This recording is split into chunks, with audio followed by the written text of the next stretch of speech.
guys. I am Natalie Diaz and welcome Miss Lauren Oak. Hello.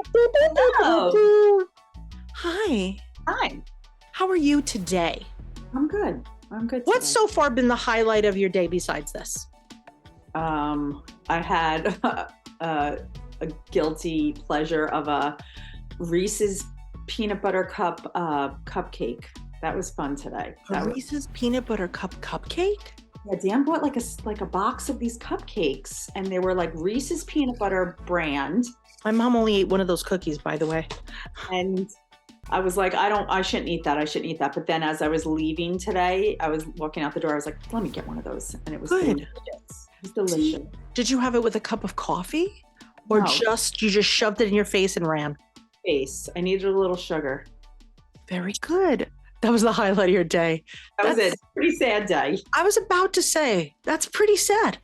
Yeah, I mean, it's been a day.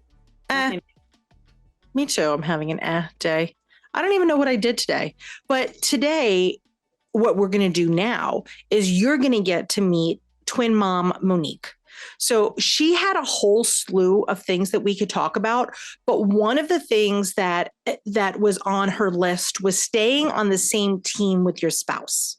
Okay. That's so rough. We kind of dug in on that. Were you and Dan always on the same page? No. Are you and Dan ever on the same page? Once in a blue moon. You're definitely more on the same page now than you were 5 years ago, let's say. Oh yeah. Yes, absolutely. But it took a lot of work and fights and talking and trying to work things out because like he has different mindset than I have on certain things. So, and I did a lot of the parenting per se when the kids were little versus him. He was the one who was off working like a lunatic all the time.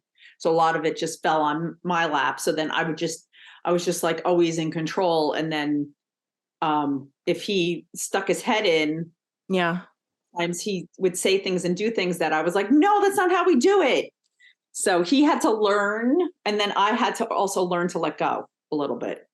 I think it's us learning to let go is harder. Yeah, absolutely. Absolutely. But don't you also feel that there's like a little bit of resentment, right? Because me and you were in the same boat on a lot of things, and we have very similar relationships, and our husbands have similar temperaments. Yes. I think we're the default parents. Like we're the ones that everything kind of falls on us because we are physically there more. Yeah.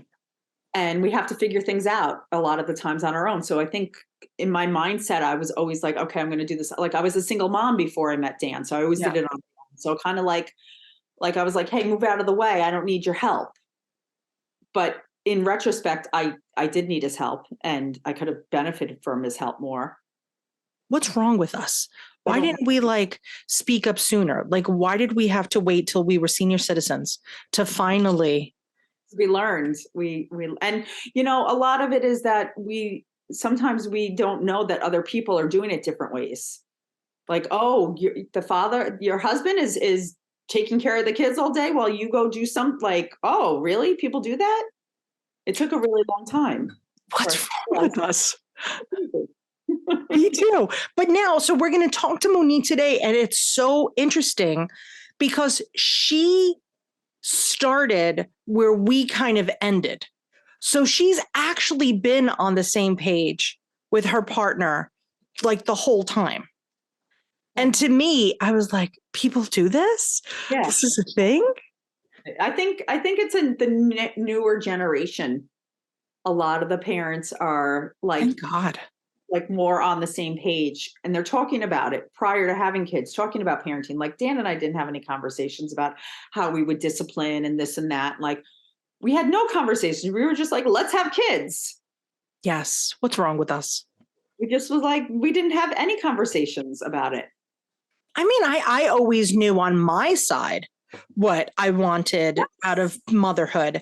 But so now when I teach Twiniversity classes, I'm so careful to make sure that moms talk to dads about what they want out of it. And I always say, listen, if you guys don't know what your end games are, how are you going to help each other get there? Yep. But sometimes dads like don't even know what they want or don't even know that they have a choice. Yes. Yes. It's very true. Weirdly, I'm going to say this is going to sound totally nuts and feel free to judge me. The pandemic actually was a huge benefit Yes. to parenting. Yes. I saw a lot of parents that embraced the time being stuck home, and then other parents who definitely, I could see in my neighborhood who were the good parents and who the parents who did not want to parent. Yes. You could see the difference between who were going to embrace this time, forced family time versus, oh my God, I have to be stuck in the house with these people. If it wasn't for all of the death and depression, I might have enjoyed the pandemic. Part of it I did enjoy. I enjoyed a lot of it. We had a lot. We knew a lot of people that passed away. Every once in a while I joke around. I'm like, oh, I could use a good 3-week lockdown. Yes. Isn't that horrible? I said that to somebody last night. So I went out with work people. So Stephanie and Patrick from Canada, remember them? They were with Cloudbeat. So anyway, so I went out with them last night and they're like, how have you been? And I'm like, honestly, I don't go out anymore. I was like, I enjoy being home. Like, but seeing you, see, that would be different because that wouldn't be like an event because you're like my person. Like, I don't have to put on anything to come and see you. Like, there's definitely circles, right? Yeah. There's like your inner ring that you're like, whatever, I'm coming over. I have my period so bad, I can't make it. Like, you have like that ring. And then you have, so like, they're certainly not in an outer ring. They're in an inner enough ring that I did see them. Uh-huh. But there's times that I'm like, oh, this is like another thing. Like being social is another thing. And I actually now want to spend more time with my husband because of the pandemic, because I guess that pre-pandemic, I was running around like a chicken without a head, kind of like you are at this very second. And now that my 20s are in college and like the dust is settling and I'm trying to figure out like what my next chapter is going to be, because I actually think it's really exciting where people get like that empty nest business. Yeah. I don't have that. And true, because I didn't get rid of them. But even if I did get rid of them, I'm really excited to see what they're going to do. And I'm excited to have my husband all to myself. Yes, I am too. Like Dan and I went out on Saturday, whereas 10 years ago, we would have never gone out. So you go out a lot. I get so happy when you do. I get jealous. Dan, if it was up to Dan, we would go out every weekend to see some sort of live music. He loves live music. And his friend's band just happened to be playing. So we went. Oh, I was so excited. Thank God you sent me pictures and videos. That's how I live my life. Vicariously through me. Through you, through videos, through my text messages. Song they're playing now. Oh, that was so great. But I love that. Like Monique is so on point with her husband. And because of that, her kids are going to so benefit from seeing a good partnership and a good relationship. So I think you have to meet her. Are you ready? Ready. All right, guys, here's Monique. Hi, Monique. Welcome to the podcast. Hi, Nat. It's great to be here. I am so excited that I get to be part of your show. And I can't believe that we have rooked yet another twin mom into the podcast abyss with us. I'll never understand why you guys keep applying, but we're on to something, perhaps. That's it. Oh, I'm so glad. And when you sent us the application or form or whatever, there is a multitude of things that we could talk about. You've been through it a minute. So give us a little bit of behind the scenes of Monique before we get into our meat and potatoes topic today. So I am 32, I think. I have a 4-year-old daughter and 3-year-old twin boys. My husband and I have been together for about 8 years. We've been married for 5.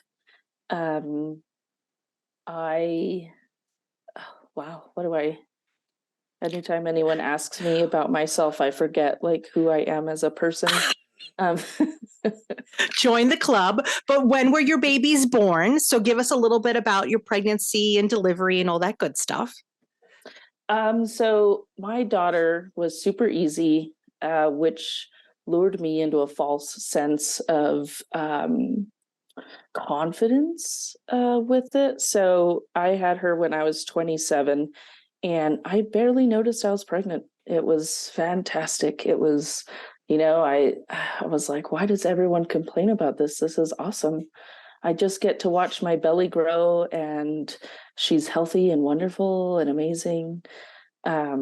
She was a fantastic baby. Labor, like, she basically slipped out of me.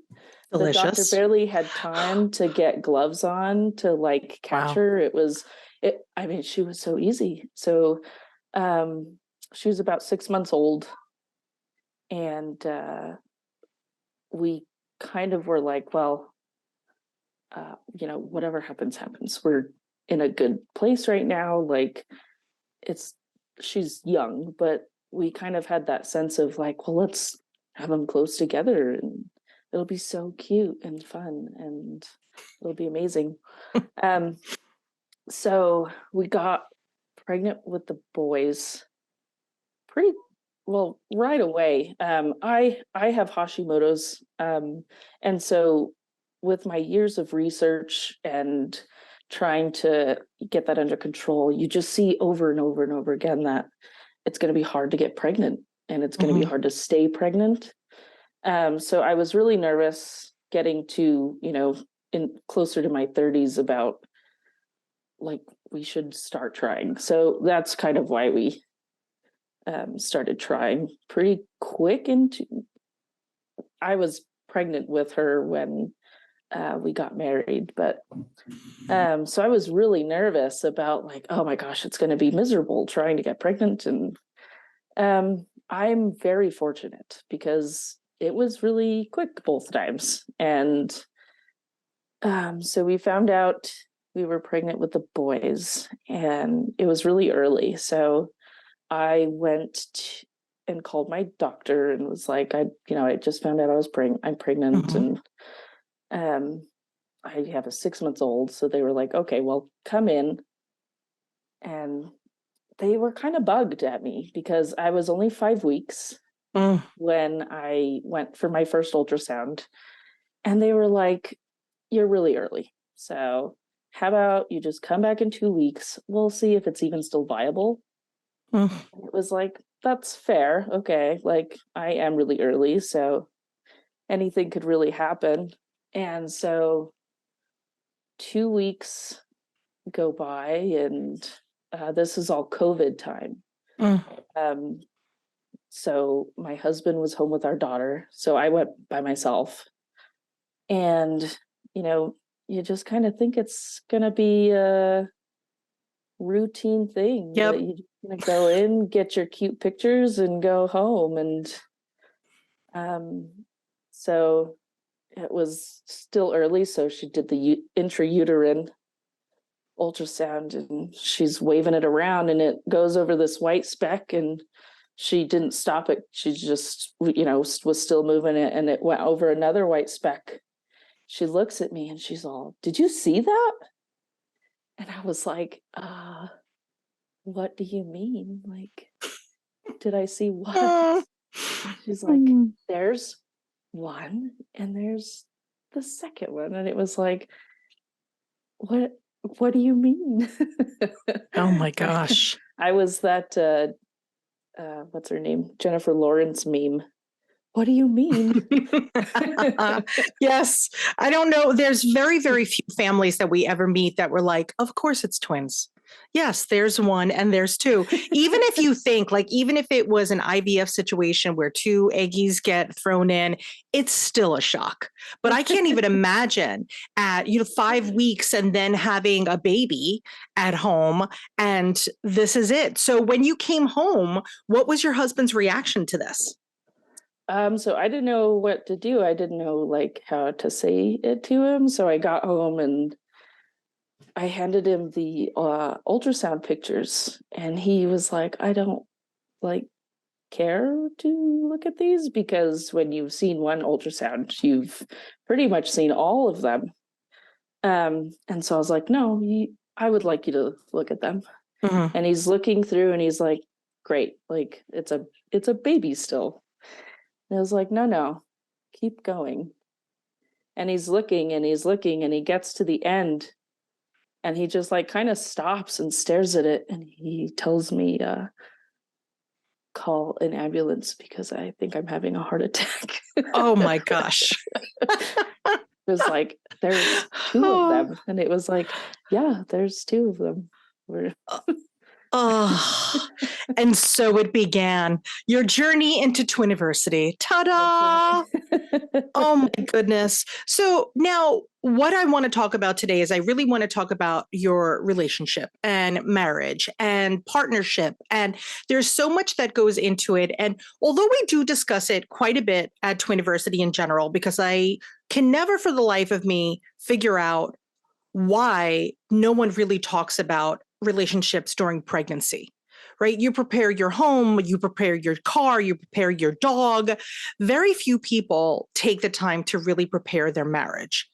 And with you already being an experienced mother and then having a follow-up twin delivery so quick, you've really been through it. And thank goodness, knock on wood, that your husband didn't actually have a heart attack, because that would have been a bad ending to this podcast. That wouldn't have been good.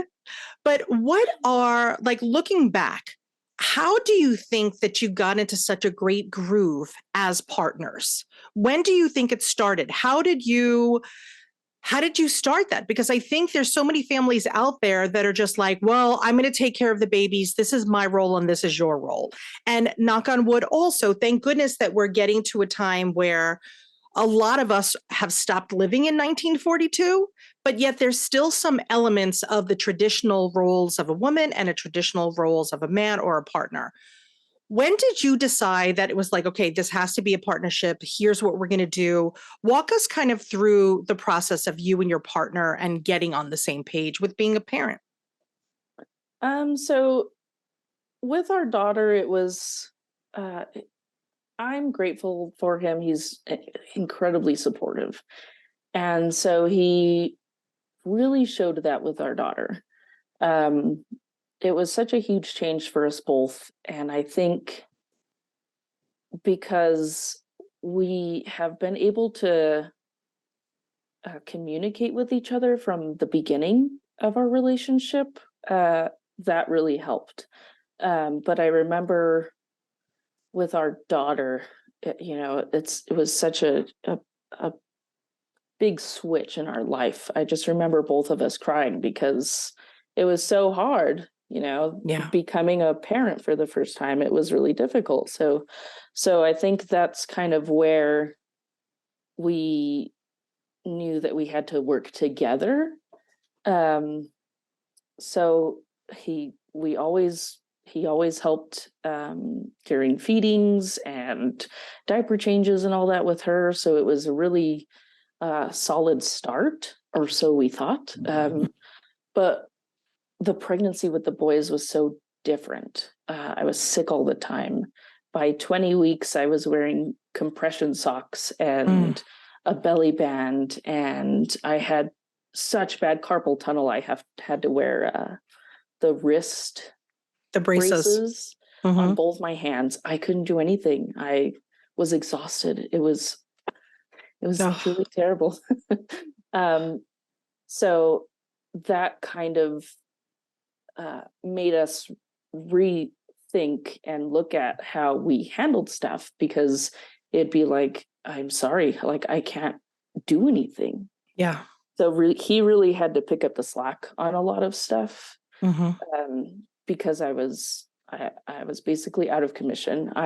We would put our daughter to bed at 7:00 and it'd be like, you go ahead and do whatever you want, because I am also going to bed. So we had to have a lot of conversations about how we are going to divvy up, some of the work behind, even just through my pregnancy. And when the boys were born at 28 and 6, so that was another hurdle that we had to overcome. Having them in the NICU was incredibly difficult because it's emotionally taxing on everybody, and it was exhausting for us as individuals, and it was exhausting for our marriage. It was really hard. And you just, we never anticipated that. So trying to work through that, I feel like I've suppressed most of that, but a lot of us do, unfortunately. But it will turn up someday, and you'll be like, "Why am I crying?" I'll be like, "Oh yes, that's why." But it was really hard. Did you guys ever have a time where you were or discussed maybe even being resentful, right? Because he could easily say, look, now you're having so much difficult during your pregnancy. This was too soon. I can't believe it's twins. Why did we do this? When you got to that moment, because I feel like, unfortunately, it's inevitable. I think that a lot of us, either we blame ourselves or we blame the closest people that are to us. When you had moments like that, how did you deal with that? I think it took a lot of practice. I remember we would nitpick at each other constantly. Everything was just like, you're not doing this right, or you need to do it this way, or why are you doing that, or what is happening? And so I remember for a while, and especially like through the pregnancy, he was starting to be resentful because I couldn't do anything. So he had to go to work, and he had, when did COVID start? He got to work from home during COVID. So I think that helped in a way. But I think he was starting to get resentful about having to take on the brunt of the work because I couldn't really do anything. So he was doing all the chores around the house.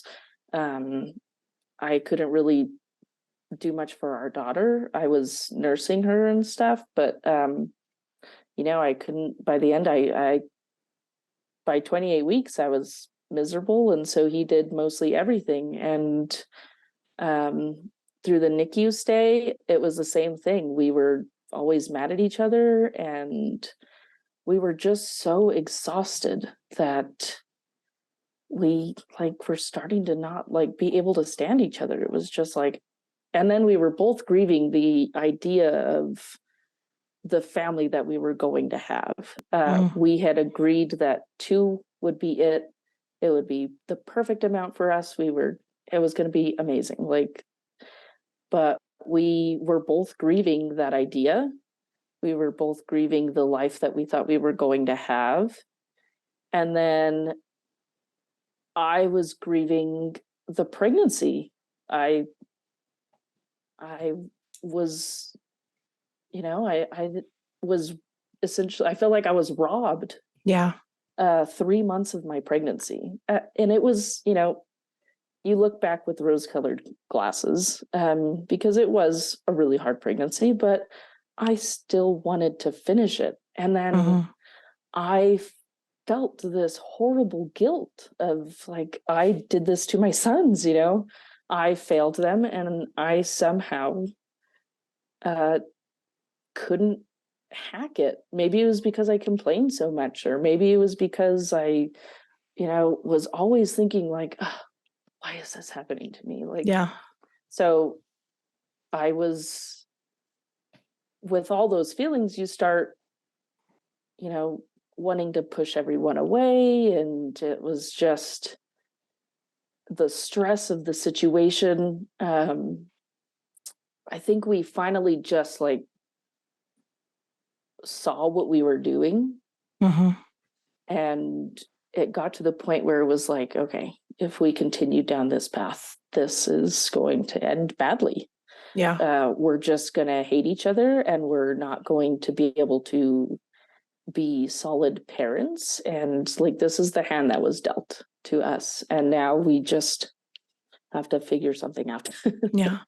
When you guys were in the NICU, how long were you there? How many days or weeks or months? How long were you guys in the NICU? So they were in the NICU for 89 days. And it was really touch and go for a while, as any, early baby is. They had a lot of respiratory stuff. Let's see, Andrew was 2 pounds 15 ounces and Oliver was 2 pounds 6 ounces. And so it was a lot of respiratory stuff. Yeah. And then with COVID, like, it was a terrifying time because you're like, oh, well, if any of these babies get COVID, like, yeah, the threat of it was so real at that time. Like, now it's kind of like, oh, we live with COVID and stuff. But at the time it was brand new. We didn't know anything. Yeah. So there's the fear of the unknown on top of the fear of the unknown of having 28 weekers. What was the reason that did you go into labor? Did they have to induce you? What was our cause for our 28 weeks?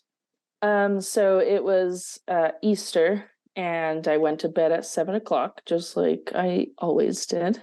And I woke up at 10:30, and I sat up, and I just like peed, and I was like, "Am I peeing the bed?" It's like, that's so embarrassing. Add this to the list of terrible things about this pregnancy. I'm just peeing the bed.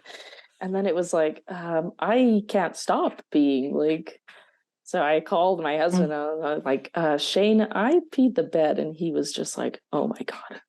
Because he knew right away. Yeah. Like, and so we called our hospital that's close to us. And we were like, my water just broke. I'm 28 weeks with twins. And they were like, well, you can come here, but we're going to just send you in an ambulance to the next biggest city.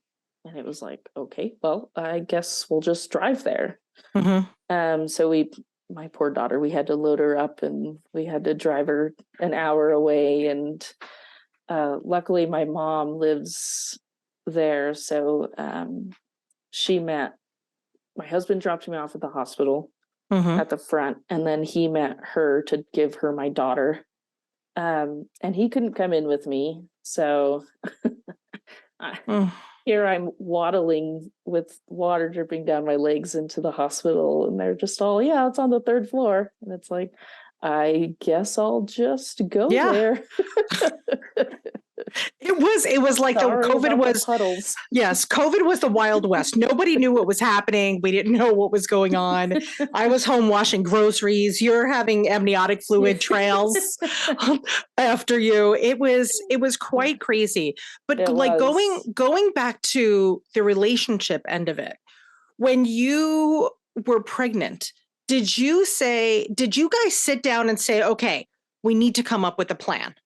Or because of your early delivery, there was no discussions. You were still going through the motions of just dealing with your pregnancy every day. So when did you get to the point where you're like, okay, we need to have a plan. We need to come up with a plan. Here's your shift. Here's my shift. Or did it never get to that and you kind of just got into the groove of it together? So it kind of went in. So we didn't have the opportunity really and to be honest, we didn't think that, we needed to come up with a plan. It was like through the pregnancy, we never discussed it. And then I went into labor and they couldn't stop it. So we ended up having the boys. So we kind of had to do like, when I got out of the hospital, we stayed with my mom for a while. And so we kind of had to figure out like, okay, well, today I'll go visit the boys, or I'll visit for half the day while you stay here with Elowen, and then we'll switch.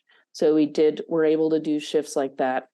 And when my mom could watch our daughter, we would both go to the hospital.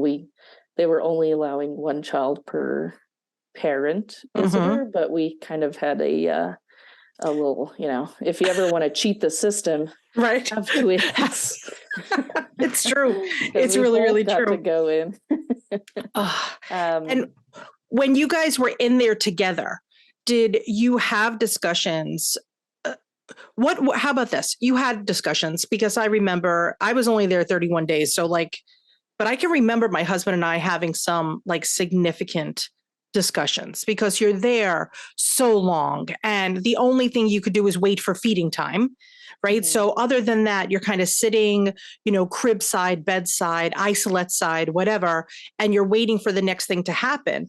Did you guys have some kind of moment in the NICU where you're like, okay, we need to put any anger, resentment away. This is our reality. How are we going to move forward? Did you guys have any family heart-to-heart discussions, just you and him? I think we did, but it was just kind of I'm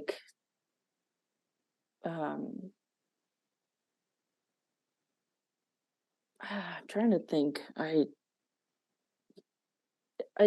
don't feel like we didn't have any significant conversations about what to do until they got home. We did talk about it, especially trying to decide how we were going to go about when they did get home. What do we do? This is already so exhausting. How are we going to move forward with that? So while we were in the NICU, a lot of it was just, how do we survive being in the NICU? What do we do with our daughter? What do we do? There's only so long that your husband wants to live with his mother-in-law. So it's how do we drive back and forth? What do we do? So we really had to come together on making a solid plan about it. And it was just, while you're in the NICU, everything feels so you're in limbo. From one day to the next, you're not sure, and then towards the end, it was they'll go home in a few days if they don't have a Brady. And then you're at day 3 and they have a Brady, and it's oh, we were so close. So then it became oh, we're going to bring them home. What do we do? And then it was oh, we're not bringing them home. And it just was so push and pull that it was getting almost exhausting to have those conversations, because it was it just didn't feel like it was ever going to happen. Yeah. It was oh, I live in the NICU now forever. And so I think the reality check was when we got them home. Yeah. And they came home on oxygen and they came home on a monitor. So then we did have to sit down and be how do we do this? Because at first, I didn't want to be up alone. So we tried to do where we would both be up and we'd feed them, and we would have to hold them for 30 minutes because they had really bad acid reflux. So we tried where we were both up with them, and that did not work. That was rough, because then neither of us had any sleep. And so then again with the fighting all the time, because we were both so tired. And so then we really had to sit down, and he'd be I remember talking about how it was that same thing. If we continue down this path, it's not going to end the way that we want it to. We love each other, and we love our children, and we don't want it to lead down the path of, divorce, or where we hate each other in our marriage, and we're, trying to stay together for the kids or whatever. And so at that point, it was like, okay, we have to do what is right for us. We have to, it sucks doing shifts, but that's what saved us. And we talked a lot about how we need to stay on the same side. Because once it started getting like, oh, well, you got to have more sleep, or I had to change, I didn't get any naps last night and you got at least some nap. Like, once it started going towards that, we had to stop, and both of us needed to really work together to be aware of when we started doing that, and just remind each other, like, okay, we have to stay on the same team. This is us against the situation. And, you maybe didn't get any sleep last night, so I'll take them while you go take a nap. Like, so it really became where we had to consciously make the choice to stay partners and stay a team. We had to really work hard to do that. Otherwise, it's so easy to start drifting in that other direction where you're just all, this is your fault, or this is your fault. And so really having that kind of check in with each other is what helped a lot. And how did you do that? Did you do that via note, via text? When with you get, it almost feels like new parents are two ships passing in the night, right? You're on two different shifts, especially with your twinnies, and that's a lot to deal with. That really is. And I love that you said it's us against the situation. Like, that's a very profound statement, that you're like, it's not us against the twins, right? It's not us against the kids. It's you guys against the situation. How did you keep that line of communication open without their bitterness and resentment? We had gotten pretty good about being able to like talk to each other throughout our, before the kids. I always had said, like, I've never been good at communication myself. It's like pulling teeth to get me to talk about what I'm feeling and what I need and stuff. So I had actually been going through therapy myself to try and improve that. So from the beginning of our relationship, I kind of always had tried to be that way, where I would be like, okay, this is kind of bothering me. And I always made it clear that I wanted us to have that open line of communication.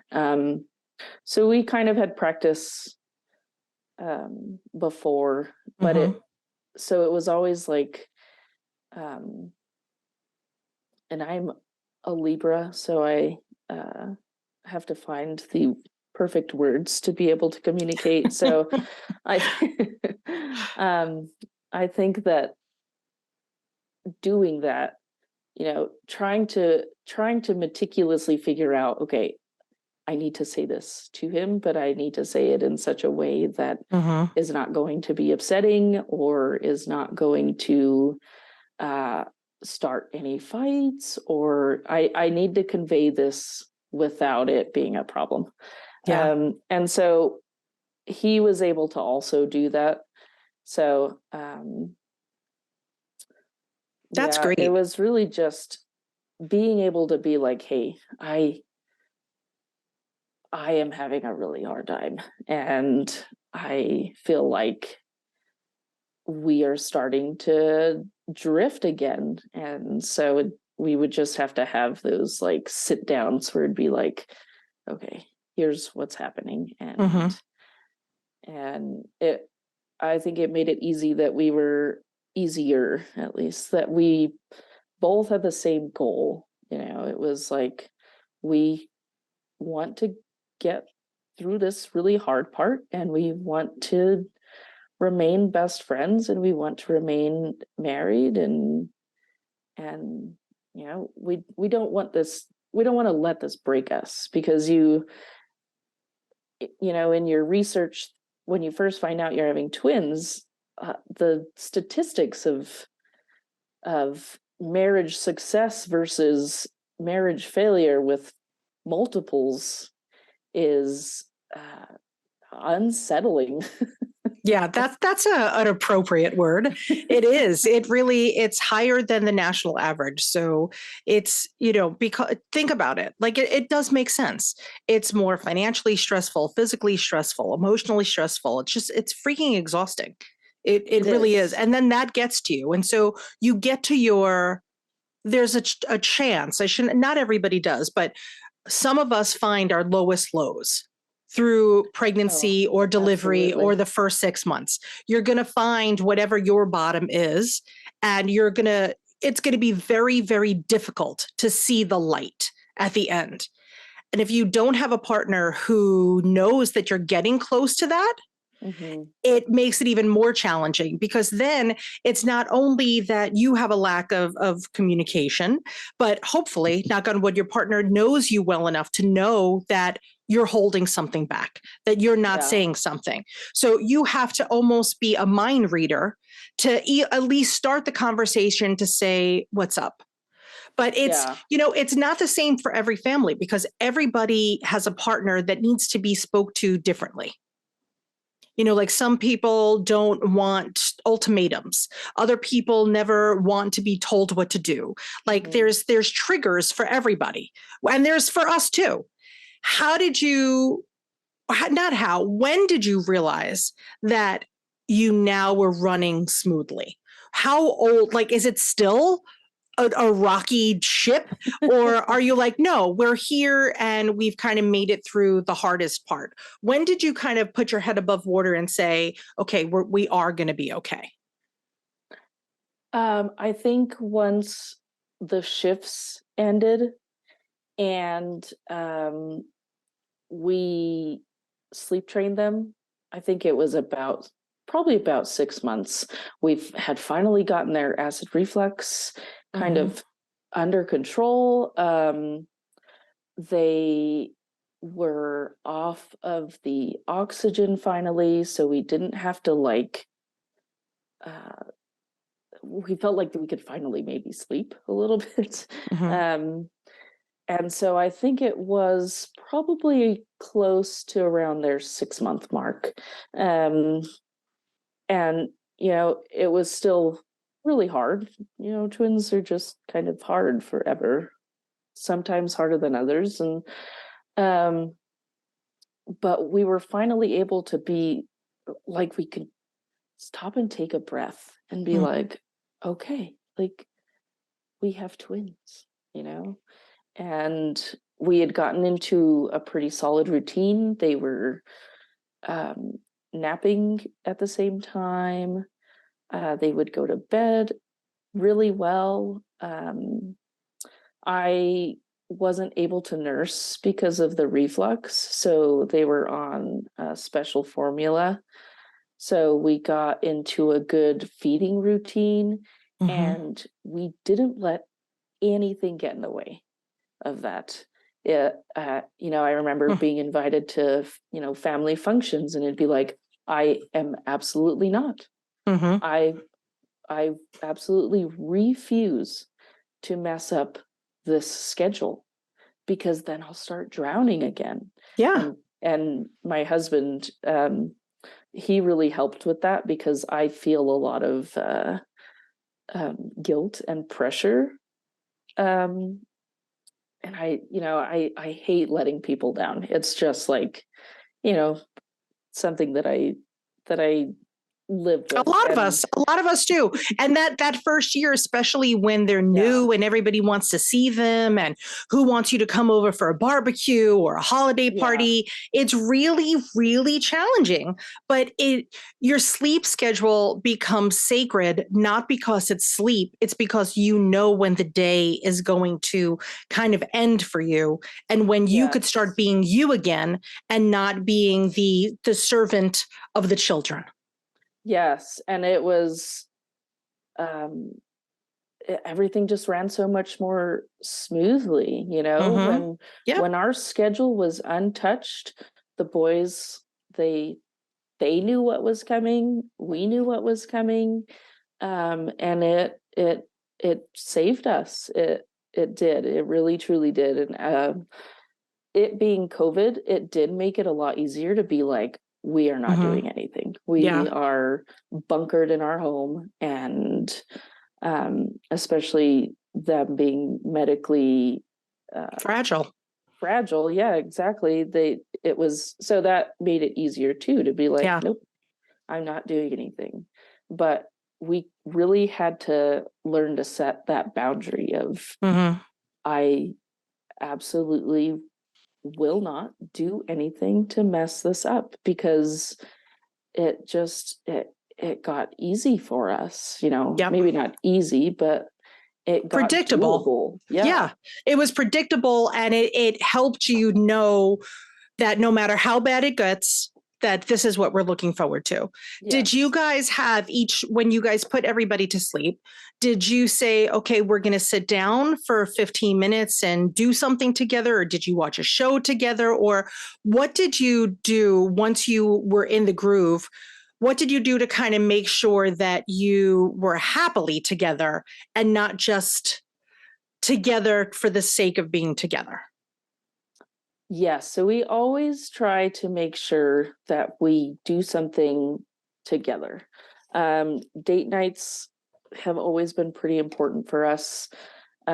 Just to be able to step away from the daily grind and sit at a restaurant together and just like hold hands, and still make sure we still show each other the affection.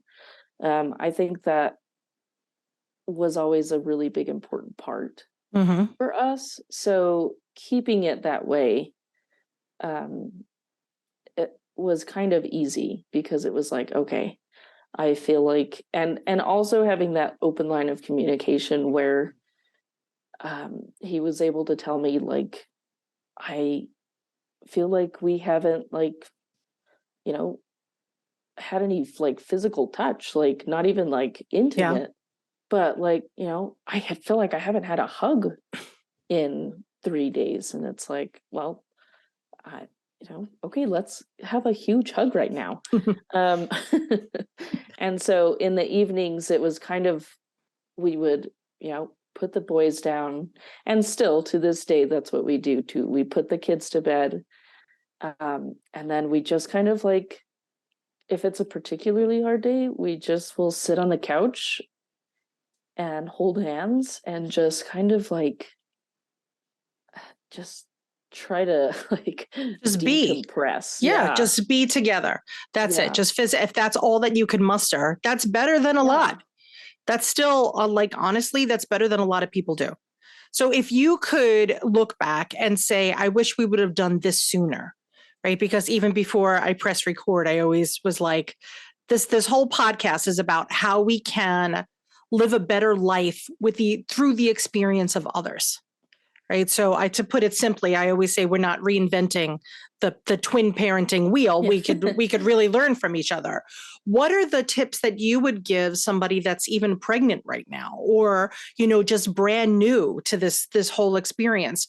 How could they get on the same page with their partner quicker? Or what do you recommend that they do to get to the point where you are, that you could say, okay, this, we made it through the darkness. We're now here in the light. What would you tell those parents? I think the biggest thing I say is just to get on the same page. You need to really and it can be really hard to have like that kind of open conversation with your partner, but it is so important. If you can't talk to your partner, then it's I don't want to say like that's it for you, but it's just such an important part, because it really becomes very difficult when you can't tell your partner, like, I'm exhausted, I'm at the end of my rope, and I think that I just, there were times where I would tell him, like, I kind of want to leave.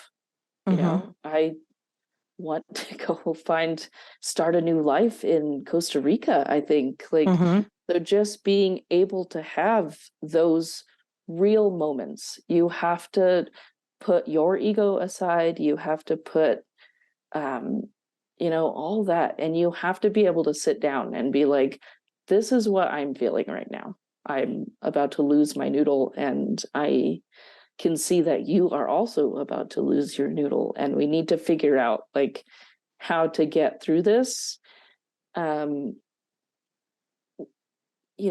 Put yourselves in survival mode, and which all those early months you're in survival mode most of the time, I feel like. But yeah, absolutely, you absolutely from the beginning need to sit down and say, okay, this is going to be hard, and we need to remain together, we need to remain on the same page, and we need to remain a team.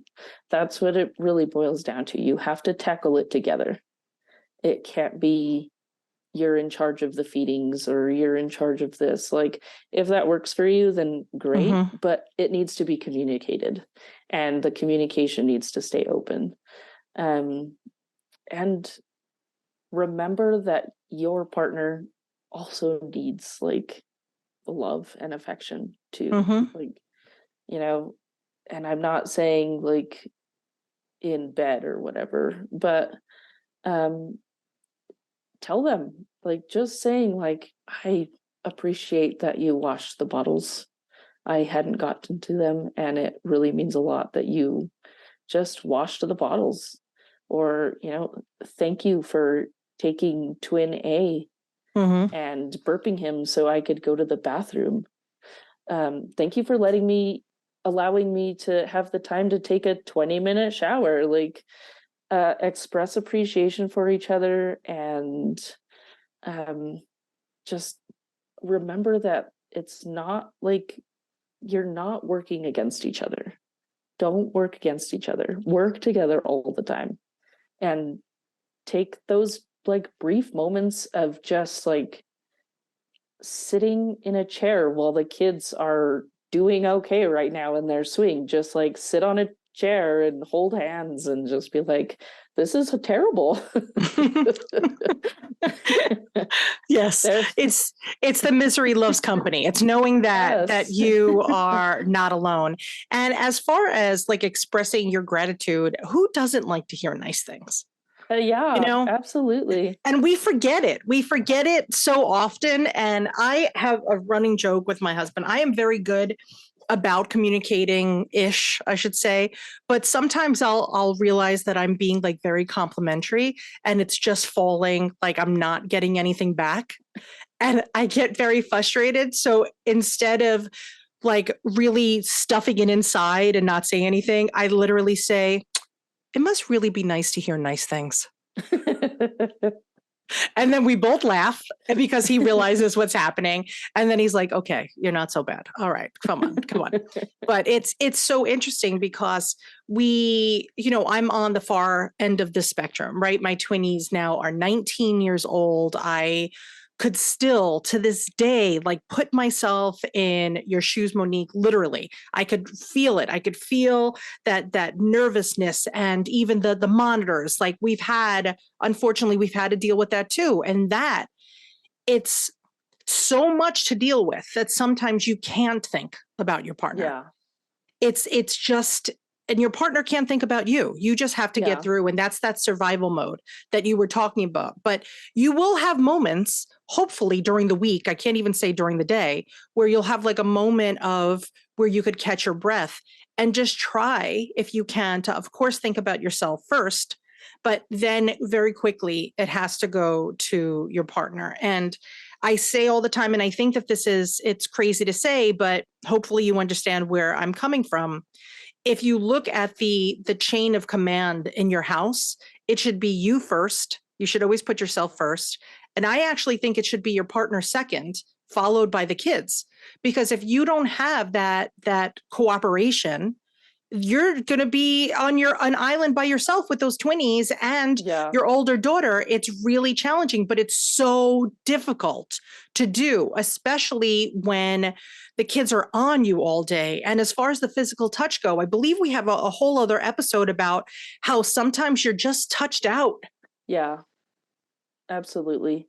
And when it gets to that point, because I've got 3 toddlers that just, they want to be crawling into your skin sometimes. Yep. And it's like, it's like, okay, I understand that you are looking for some like physical affection right now. I can't give that to you at the moment, because if anyone touches me one more time, I'm going to scream.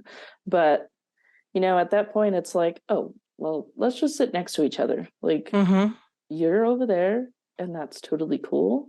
And when I feel like I've decompressed enough, then I reach out and I hold his hand, or I'll move in for a snuggle.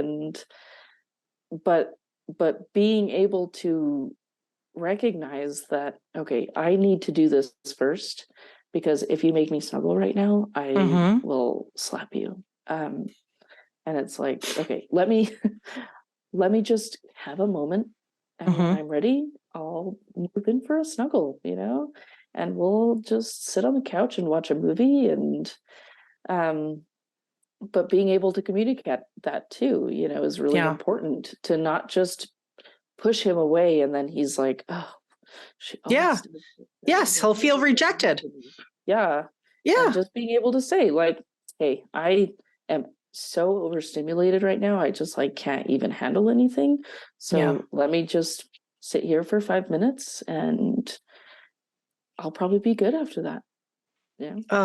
It sounds so simple about it. It does, but it sounds so simple. It really is. When you're in the eye of that storm, it is so difficult to just say, you got to give me a minute. Like usually it's like an angry, if it comes out like, that's it, I just need a minute. But you still have to be able to say that. And your partner hopefully is able to comprehend that it is not a personal attack, that it is really you just describing what the situation is.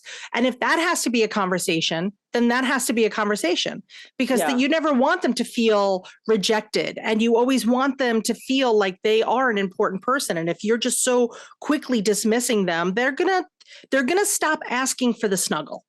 Yes. So that's it. You have to be able to have, and just those little conversations all the time, every day. Just be like, oh, I feel pretty touched out right now. Like, ooh, or, just being able to communicate how you're feeling and what you need. It's that saying of like, you have to fill your cup before you can fill anyone else's cup. Truth. Can you take the kids for 5 minutes and then I'll, be good to go after that. I'll be ready to go for a nice walk with you or do whatever, but you have to be able to say those things. You have to be able to say, like, I need you to do lunch for the kids so I can go sit in the bedroom and not have anyone say mom to me. And that's my trigger word, right? Like you get to a point, you're like, I'm hiding in here. I remember they were little. Hear in the background is mom. That's it. That was just the one word. That was it. But quickly I decided that timeouts for me were necessary, during the day with being home with them by myself. I would leave the bathroom door open, but I'd go sit on the closed toilet bowl and I'm like, mommy's got to have a timeout. Like it's just got to be. So it was, you'll figure it out. And everybody that's out there that's listening, honestly, it's horrible to say, but you will figure it out, but you have to want to figure it out. You have to put the work in, because it's not really going to come that easy. And you're going to get mad at each other, and you're going to find reasons to be mad at them, and you're going to want to be mad.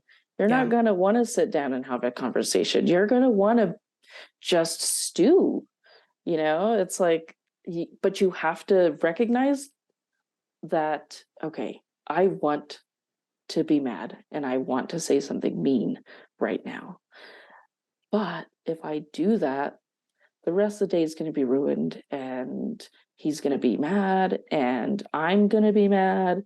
You have to have a lot of self-awareness about it, because I can hold grudges and I can be petty, and I'm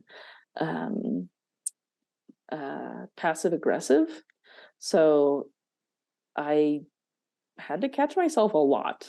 Being like, okay, if I want this to go smoothly, I need to just say that I'm feeling frustrated because he didn't wash the bottles this time.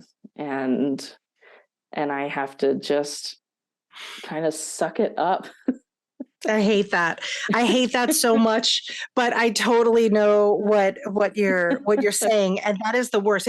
For me, it's an issue of self-control.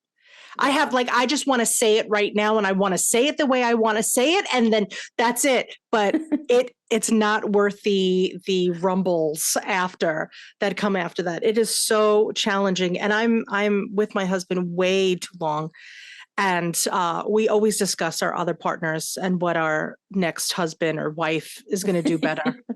We have that discussion 12 times a day. But that's what gets us. So humor is like our go-to, right? Like if things are really, really bad, and you have to just figure out like the way that your partner is going to respond.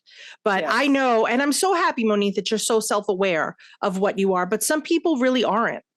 And it's very difficult. I think that's the hardest step, is realizing what you're doing and that you are a part of the issue and you're a part of the solution.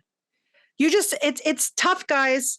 And I'm not going to say it doesn't get better. It definitely gets better, but it gets different. And as you go through pregnancy and newborns and toddlers and school age and high schoolers, it evolves 86 billion times. And as soon as you think that you figured it all out, nope. Everybody's going to change, and you change as a person. You change as a person just being a parent, and then you changed as a person with having a premature delivery and a traumatic delivery. You've changed as that, and then you change as being a parent to, medically fragile kids. Just the way you changed when you first got your Hashimoto's diagnosis. I mean, we are constantly evolving, so we have to realize our partners are doing the same exact thing. And they feel differently than they feel. But if we are finding that we are talking to our sister, our mother, our bestie more than our partner, you need to have a total reevaluation of what's going on. Not saying you shouldn't talk to those people. You can, but you have to be able to have those same conversations in the same ways with your partner, so that the truth is just out there and you could overcome whatever it is together. And Monique, honestly, from the bottom of my heart, I am so appreciative that you are so honest and willing to talk about, it stinks sometimes, but I am very happy that it has gotten better and you have learned to speak the language of your husband. And I wish that for all of us. Yeah, absolutely. Definitely. Being honest with each other and being honest with yourself is really important, because there are times where you just have to say, wow, I would not wish this on anyone, but I love my boys. They're wild and they're crazy, and they, but they're fantastic. They're goofy, and they love making jokes. Right now, Andrew has this ongoing comedy skit where I ask him to go get dressed and he just puts on a different pair of pajamas. And he thinks it's hilarious every time. And it's like, all right, son, that joke is going to get old pretty soon. But, it's wonderful. And it's so incredibly important to be able to like enjoy those goofy times together and also be able to almost enjoy the harder times. It's like, wow, to look back together and say that was truly difficult, and there were times where I didn't think we're going to make it, but we did. And being able to say that, is incredible. Just to say, I'm glad that we worked with each other, and I'm really happy that we are where we're at now. It's the sense of accomplishment, is incredible. Oh, it's just going to get better. It really does. I'm so excited for you. And it's, I want to say the tough stuff's over, but it just gets different. But the toughest stuff is over. So that's it. Now it's just weird. Yeah. Now it just gets bizarre, and you'll have the comedy routines of the pajamas and all that good stuff. But Monique, thank you so much for playing with us today. And for those of you out there in podcast land, video land, however you found us, just know that if you have any questions for Monique or for myself, just email us at community@twiniversity.com. And if you guys are struggling in any part of parenting, or even if it's your relationship, don't forget that we really do have a monthly meeting, and these are the things that we discuss. So no matter where you are, if you're like, how do I start this conversation? Jump in our Zoom meeting and just get it off your chest. And we've all been there. I really want to say that you'd be the odd man out coming in with a marriage problem or a relationship problem, but absolutely not. Absolutely not. I mean, there's even been some of us that have had like actual like divorce discussions, and like, is this it? Or is this the end of the road? Are we going to be better off, separate as we are together? So don't be afraid to join us anytime you'd like, or email us with any questions you have, or drop us a line on any social, but we're here for you in any way that we possibly can be. And thank you so much for listening. Smash that subscribe button, all that crap that people say. And until next time, guys. See you later, alligators. Thanks for listening.